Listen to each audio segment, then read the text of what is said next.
গত ১৬ বছর ধরে আমরা এমন একটি বাংলাদেশে বসবাস করেছি যেখানে আমাদের প্রাপ্য নাগরিক অধিকার বা স্বাধীনতা একে একে কেড়ে নেওয়া হয়েছে।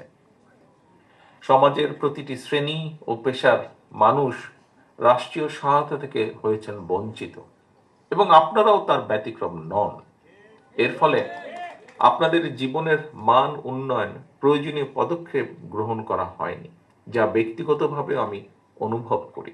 বাংলাদেশ জাতীয়তাবাদী দল বিএনপি জনগণের সমর্থনে রাষ্ট্র পরিচালনার দায়িত্ব পেলে আমাদের সর্বোচ্চ চেষ্টা থাকবে। আমরা সবসময় আপনাদের পাশে থাকব। আপনাদের চিকিৎসা, শিক্ষার সুযোগ, চাকরির ক্ষেত্রে সমান সুযোগ এবং দেশের প্রতিটি স্থাপনা ও যাতায়াত ব্যবস্থাকে আপনাদের জন্য অ্যাক্সেসেবল করে গড়ে তোলার সর্বোচ্চ চেষ্টা আমাদের থাকবে। নতুন আইন প্রণয়ন, বিদ্যমান আইনের সঠিক বাস্তবায়ন, বরাদ্দকৃত অর্থের পরিমাণ বৃদ্ধি কিংবা সেই অর্থের সুষম বন্টন, যেভাবেই হোক আমাদের চেষ্টা থাকবে আপনাদের অধিকার ও সুযোগগুলোকে নিশ্চিত করার। আমাদের লক্ষ্য, আগেই বলেছি, এমন একটি বাংলাদেশ গড়ে তোলা যেখানে প্রত্যেকের জন্য সমান ন্যায্যতা এবং একটি ফেয়ার শেয়ার নিশ্চিত করা।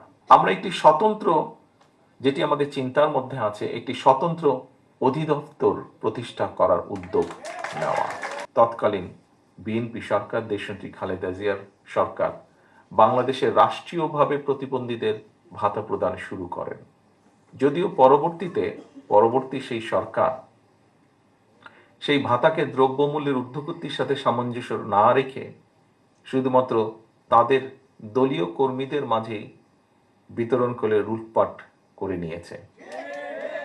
অর্থনৈতিক বাস্তবতার সাথে সামঞ্জস্য রেখে আমরা প্রতিবন্ধী ব্যক্তিদের বা ভাই বোনদের জন্য ভাতার পরিমাণ বাড়িয়ে, যার একটি দাবি এখান থেকে এসছে, বাড়িয়ে তা ন্যায্যভাবে পুনর্নির্ধারণ করতে চাই আমাদের পরিকল্পনার ভিতরে।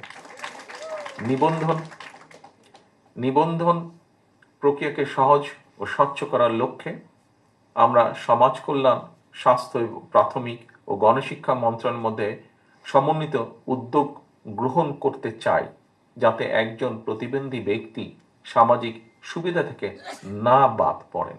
দেশের বড় বড় ব্যবসা প্রতিষ্ঠানগুলো একটি নির্দিষ্ট শতাংশ শারীরিকভাবে চ্যালেঞ্জ ব্যক্তিদের নিয়োগ করতে উৎসাহিত হয়। উদাহরণস্বরূপ, বিশেষ চাহিদা সম্পন্ন ব্যক্তিদের নিয়োগ করলে রাষ্ট্রের পক্ষ থেকে ব্যবসা প্রতিষ্ঠানগুলোকে কিছু ট্যাক্স সুবিধা বা কমপ্লায়েন্স সার্টিফিকেট প্রদান করার একটি চিন্তা আমাদের ভেতরে আছে। সুবর্ণ নাগরিক কার্ড নামে যে তথাকথিত একটা কার্ড রয়েছে, এটিকে গতিশীল করে আমরা এর আওতায় স্বাস্থ্য, বীমা, শিক্ষা, বৃত্তি, পরিবহন, ডিসকাউন্ট সহ অন্যান্য সামাজিক সুবিধা প্রদান করতে চাই। এরকম একটি চিন্তাও রয়েছে আমাদের। আপনাদের সমস্যা ও কষ্টগুলো বাস্তব এবং গভীর। আপনাদের মনে রাখতে হবে, এই বাস্তবতায় আপনারা একা নন। আমরা সবসময় আপনাদের পাশে আছি, আপনাদের পাশে ছিলাম, ইনশাল্লাহ আপনাদের পাশে আমরা থাকব। কারণ আপনাদের প্রতিবন্ধকতা আমাদের সবার প্রতিবন্ধকতা।